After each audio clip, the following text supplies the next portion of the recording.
So like I say, the LSF-71 Black Bird Aircraft. Um, it actually came from the Mirages Dam or the Dohunga whatever river in France or whatever. It came from there in about 500 or 250 years ago.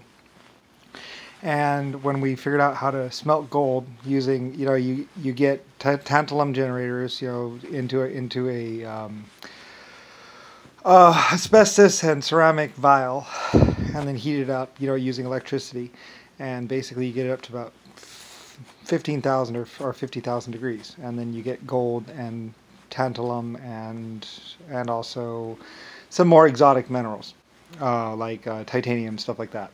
A lot of it too, out of granite or whatever rock, anything, even dirt.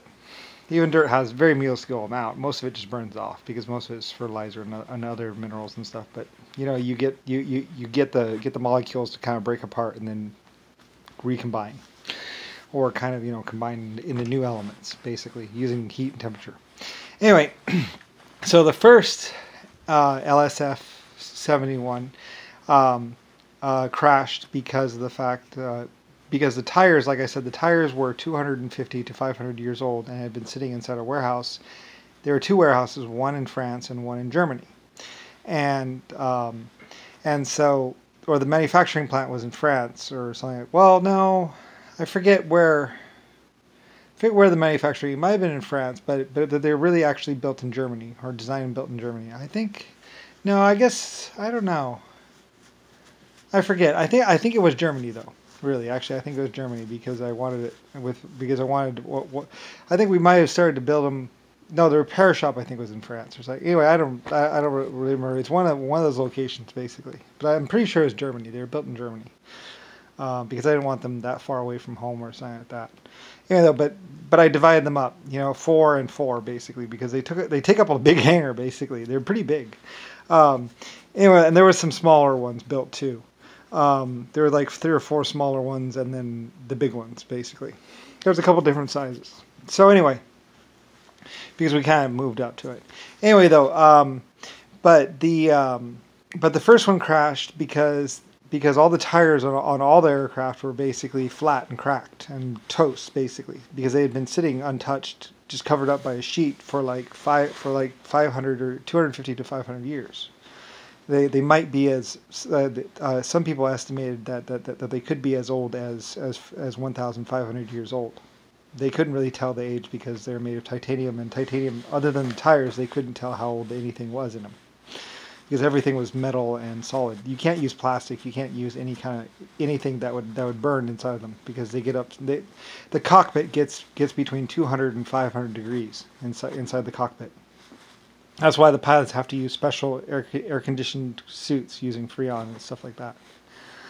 Anyway, though, so they had sat in there untouched.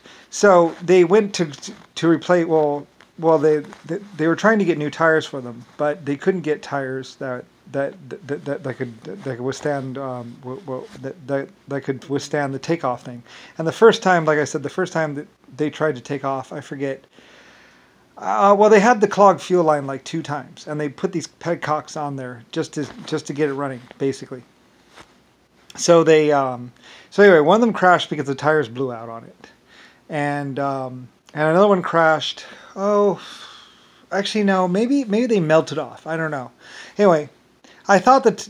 No, I think the first gear, one of the gears, no, they did lose one. I think they lost 4, actually. They lost a lot of those things, actually, trying to get them running. Because one of them, the engine flamed out on takeoff, a clogged fuel line, and if you lose an engine on takeoff, it just goes, and that was really bad. And then another one, like I said, one of them, the tires blew out and went, and there's video of all this, I think.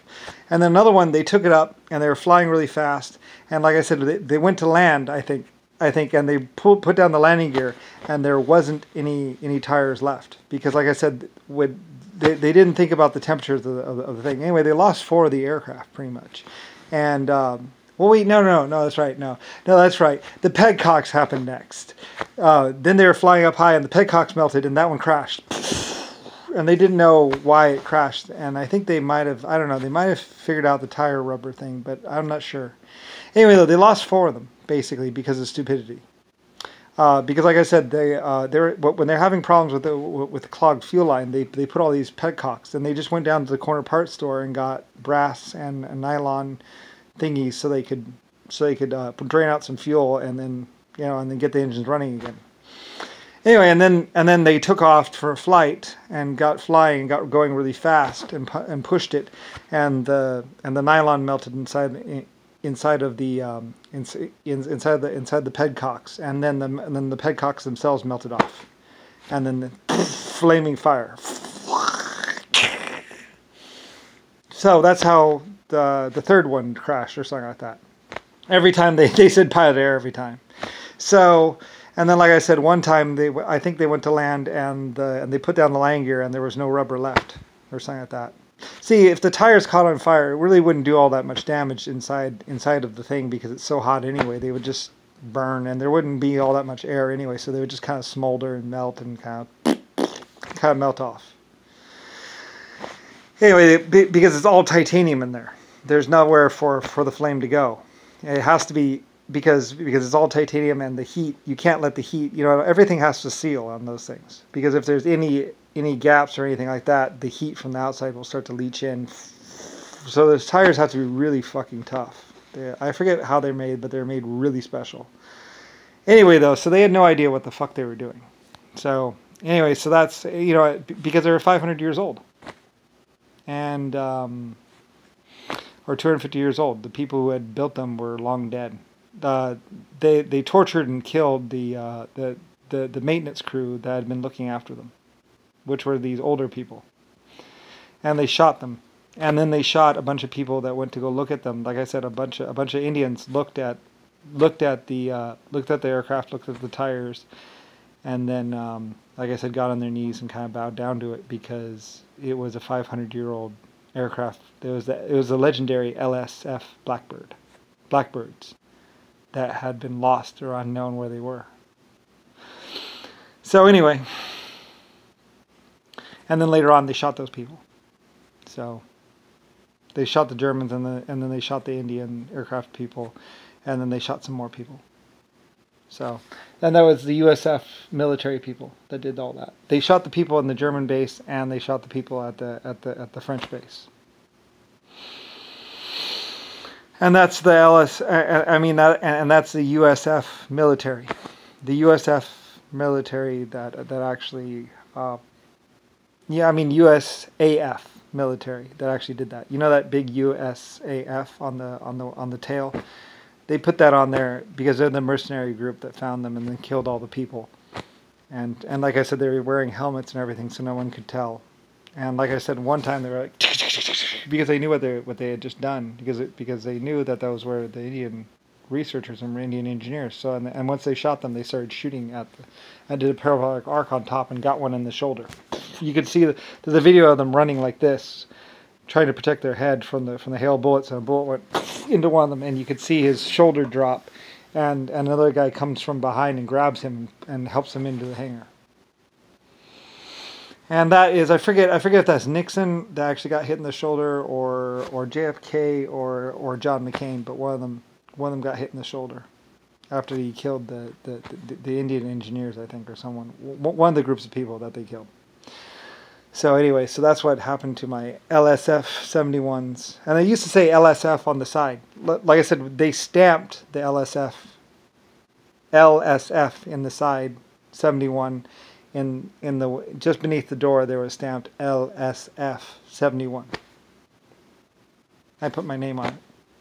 So everyone could know. And I think they ground it out, actually. They went,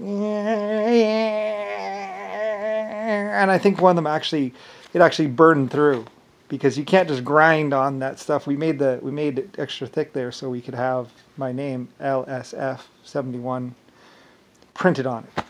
So and then the engineers, the USAF people went with a grinder, and like ground it down till it was all gone, I think.